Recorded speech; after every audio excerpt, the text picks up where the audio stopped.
Olá, amigos e amigas. Estou aqui para gravar mais um vídeo sobre projeção astral para aqueles que estão caminhando, aqueles que estão aí, na labuta para ter essas experiências e para aqueles que já têm também possam, se identificar com os relatos, assim como eu me identifico com muitos e aprendo também com os relatos de outras pessoas. Então eu acho muito importante esses relatos por esse fator. Vamos lá, vamos direto ao relato.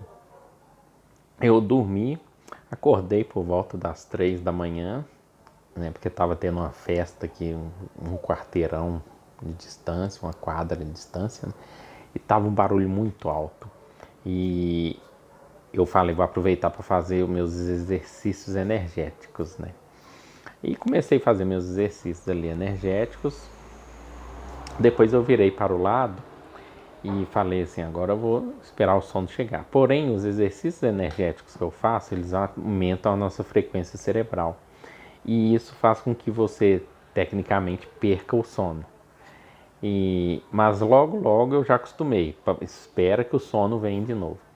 E assim eu fiz os exercícios e deitei para o lado. Fiz mais ou menos uns 30 minutos de exercício, virei para o lado.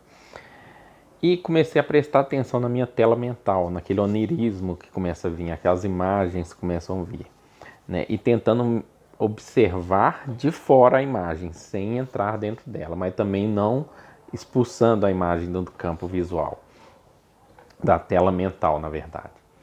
E aí comecei a observar aquelas imagens e fiquei, e virava para um lado, virava para o outro, e na cama, e o tempo passando, e as imagens começando a ficar mais fortes. À medida que o sono ia vindo, eu percebi que as imagens ficavam mais fortes e mais nítidas, mais claras.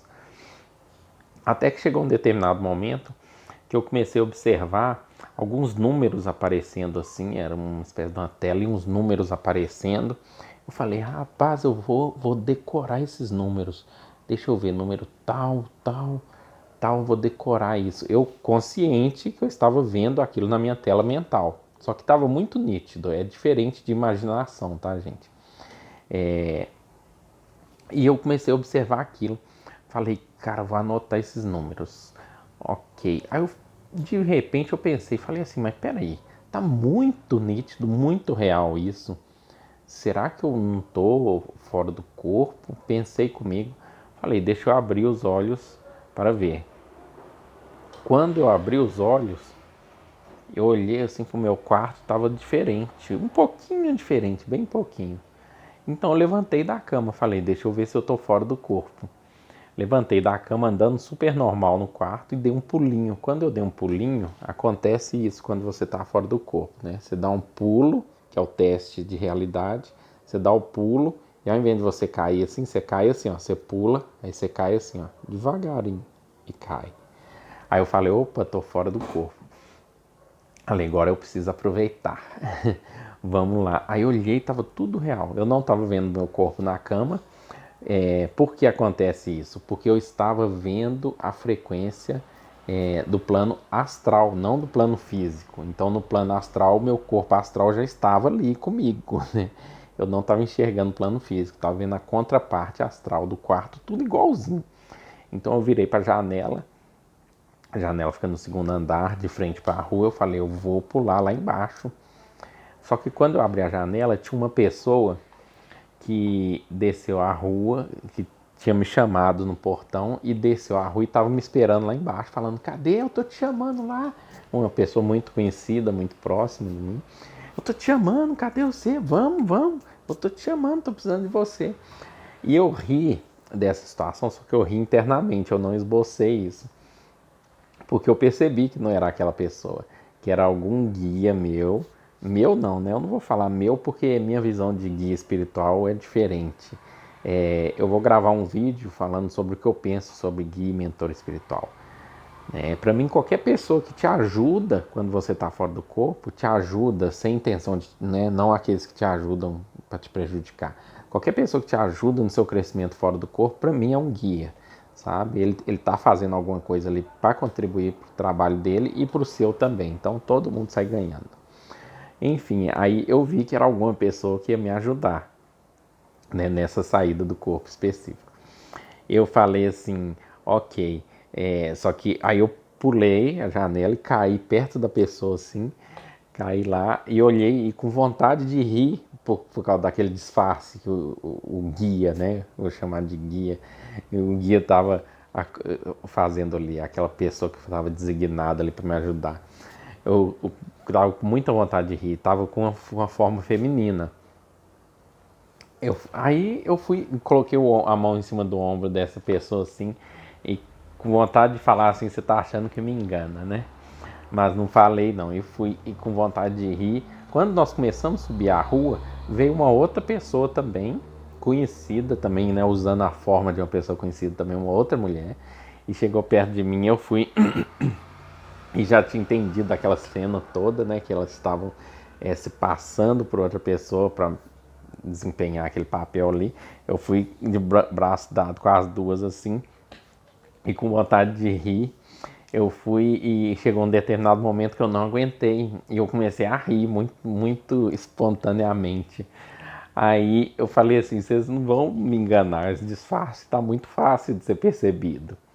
Aí quando eu falei isso, nós três caímos na gargalhada. Elas também entraram no clima e começaram a rir, porque realmente tinham sido descobertas, mas foi uma coisa tão gostosa, uma risada tão gostosa, nós três ali, porque ali eu conhecia elas, eu sabia quem era elas mesmo, né? E que elas estavam usando um disfarce ali. Então eu sabia quem era elas por trás do disfarce. Então foi aquela risada gostosa, assim, tipo amigo quando tenta fazer uma pegadinha. Mas aí nós fomos subindo. E aí eu perguntei o nome delas, porque eu conhecia assim, você sabe que conhece a pessoa, quem tem essa experiência sabe. Só que o nome é difícil você associar, mas você sabe que você já teve com essas pessoas várias vezes em outras situações ali fora do corpo. Então eu virei para uma e perguntei o nome dela. E ela falou: "Ah, meu nome é Bic".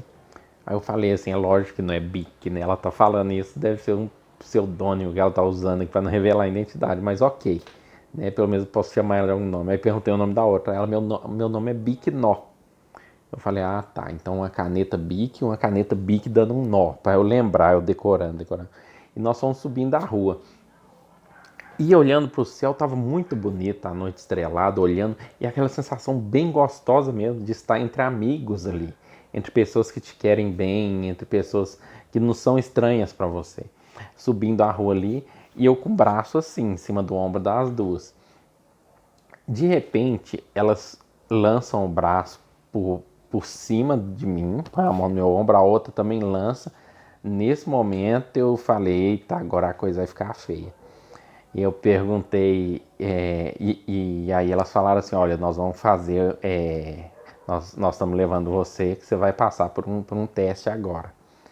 Eu falei: ué, vamos embora, vamos embora, nós estamos na chuva é para molhar, né? Então vamos embora. E nós fomos subindo a rua. Quando chegou, e nós fomos conversando ainda até chegar lá em cima.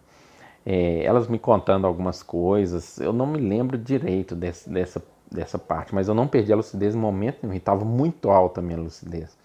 E nós fomos subindo a rua, quando chegou lá em cima, foram subindo uns caras, um grupo de rapazes assim, e foram vindo na nossa direção. E eles não estavam com uma intenção muito boa.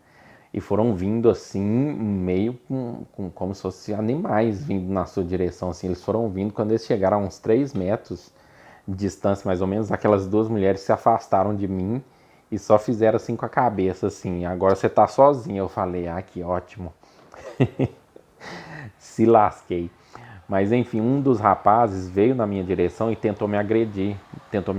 Foi tentando me agredir, eu me defendendo, ele tentando me bater, eu me defendendo. Só que como eu estava lúcido, que eu estava fora do corpo, eu pensava assim: gente, eu posso voltar pro corpo na hora que eu quiser, e aí acaba essa briga. Mas vamos ver. E aí ele foi tentando me bater, tentando me bater, tentando me bater. E aí eu virei pros amigos dele, num tom de brincadeira, os amigos dele colocando pilha. Virei pros amigos dele e falei assim: eita, o homem tá bravo mesmo, viu? Aí ele tentando me bater, por fim eu peguei ele, segurei ele, mobilizei ele. E aí quando eu imobilizei ele, eu segurei ele bem, aí ele perdeu as forças. Foi engraçado que ele perdeu todas as forças dele. A energia dele esgotou todinha na hora. A energia de raiva, de ódio, esgotou todinha. E eu segurei ele assim. Quando eu segurei ele, ele foi, amoleceu todinho, amoleceu mesmo, assim, todinho. E quando ele amoleceu, eu perdi a lucidez. Perdi a lucidez nesse ponto. Quando minha lucidez voltou, eu já estava voltando para minha casa, caminhando sozinho, eu perguntando, cadê a Bic? Cadê a Bic Nó? Sumiram, né? Aí, quando eu estava voltando para minha casa, eu recobrei a lucidez bem nítida de novo e tentei controlar ali, mas eu vi que eu ia perder de novo. Quando eu perdi a lucidez, eu já despertei no corpo na hora, nesse exato momento. Então é esse o relato que eu queria compartilhar com vocês, né? Foi coincidência, eu não acredito em coincidência, mas vou usar essa palavra, porque não estou encontrando outro melhor no momento. Mas com aquele vídeo que eu gravei anterior, né? Que somos testados durante o sono. Então muitos testes não é sonho não, tá, gente? Muitos testes você tá fora do corpo mesmo, só que quando você retorna, você lembra como se fosse um sonho. No caso de quem tem projeções astrais lúcidas, você sabe que você está fora do corpo naquele momento ali. Então, para você não resta dúvida, né? E isso que é bom, a gente sair para aprender, para crescer. Eu não sei se eu passei no teste, porque elas não voltaram para me falar, né? Então a nota fica aí um mistério do teste, né? Talvez eu deveria ter enviado energia, irradiado energia para essas pessoas, né? Não sei. Mas fica aí o meu relato, espero que contribua. São relatos simples, não são aqueles relatos magníficos que a gente. Porque quando a gente cria muita expectativa, quando a gente faz exercício de projeção astral, a frustração ela é do tamanho da nossa expectativa. Então eu prefiro não criar muita expectativa, né? Eu prefiro deixar a coisa acontecer, o que tiver para aprender, para eu aprender, eu me coloco à disposição. E assim eu agradeço muito pelos relatos que eu tenho aprendido cada vez mais com eles. Espero estar trazendo mais relatos para vocês recentemente, tá bom? Eu vou gravar o próximo vídeo, né? Essa semana ainda vou gravar sobre a minha visão sobre mentores e amparadores, tá bom? Grande abraço a todos vocês. Até a próxima.